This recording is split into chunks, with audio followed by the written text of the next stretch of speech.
It's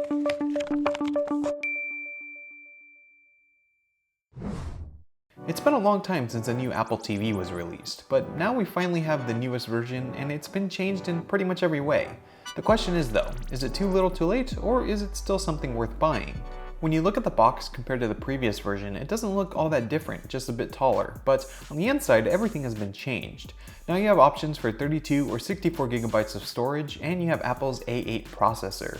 This, along with the normal internals like Bluetooth and Wi-Fi, allow you to have that new experience. Once you plug it in, you're going to need the controller, and this is another one of the major changes. Now you have what is called the Siri remote, and this gives you much more functionality than the remote before it. It's made of aluminum and glass and has a touchpad up top for navigation, and you also have menu button, home button, Siri button, play pause control, and volume control. Besides the physical controls though, you also have an accelerometer built in, and this gives you motion controls, and it has a battery life of about 3 months, and once it runs low, you can charge it with a lightning cable. All this is used for the new OS. It's called tvOS, and it looks and feels similar to the previous version, but with more iOS influences, and it's been updated in a few key ways. The design overall is cleaner and more cohesive and gives you a better sense of navigation. And with the new remote, it's pretty easy to navigate around and it's pretty accurate for the most part. Takes some getting used to, but it works well. The first major addition though is the new App Store.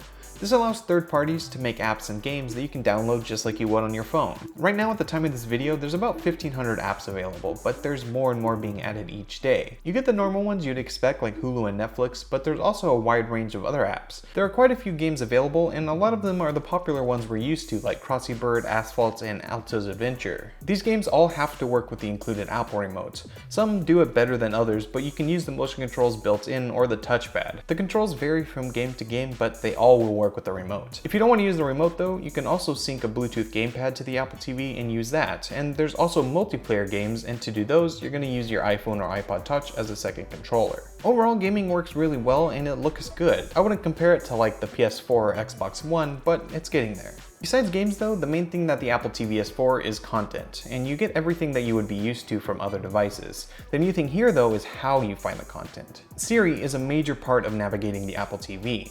To use it, you hold down the Siri button on the remote and you talk. It works really well for the things that it can do.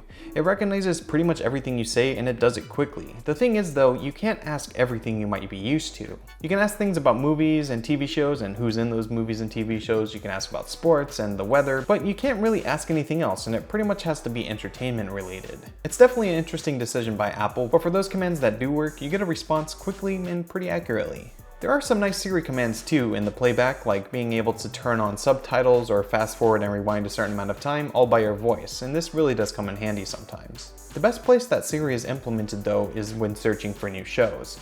There's a new unified search that shows you what you're looking for no matter where it's offered. So if you say, I want to watch Modern Family, you will get a pop-up of all the places that you can watch that show, and you can choose which one you want.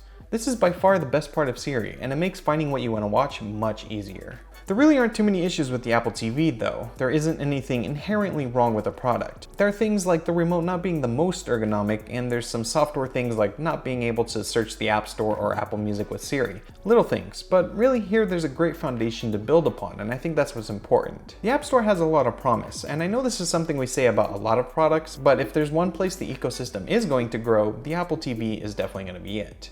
Is it worth getting? Well, if you're in the Apple ecosystem, then definitely. But if not, there are some other choices out there. Having used most of the boxes out there, the new Apple TV is definitely one of the better choices, and that growing ecosystem is just going to make it better. In the end, it really depends on what you're looking for, but if you want to buy one, don't hesitate. It's a solid product.